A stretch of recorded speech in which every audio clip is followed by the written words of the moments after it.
தமிழ்நாட்டினுடைய நாடாளுமன்றத்தினுடைய எண்ணிக்கையை குறைக்க சதி செய்யறாங்க. தொகுதி மறுசீரமைப்பு என்ற பெயர்ல மிகப்பெரிய சதி நடக்க இருக்கிறத முதல்ல உணர்ந்து அரசுக்கு எதிராக குரல் கொடுத்த மாநிலம் தான் நம்முடைய தமிழ்நாடு.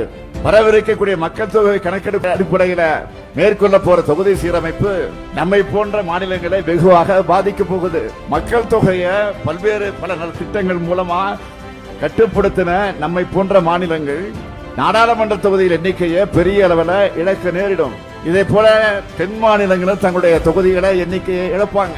உடனடியாக இது தொடர்பாக அனைத்து கட்சி கூட்டின அந்த கூட்டத்தில் எடுக்கப்பட்ட முடிவின்படி இதுபோல பாதிக்கப்படுகிற எல்லா மாநிலங்களையும் இணைச்சு சென்னையிலே ஒரு கூட்டம் கூட்டப்பட்டுச்சு.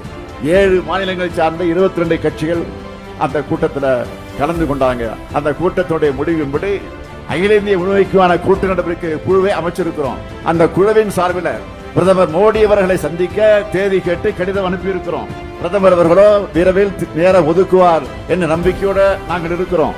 இந்த கூட்டத்தின் மூலமாக, இந்த நிகழ்ச்சியின் மூலமாக, உங்கள் மூலமாக தமிழ்நாட்டுக்கு வரக்கூடிய மாண்புமிகு பிரதமர் மோடி அவர்களை நான் கேட்க விரும்புவது, தமிழ்நாட்டு மக்களுக்கு ஏற்பட்டுள்ள நியாயமான அச்சத்தை நீங்க போக்கணும்.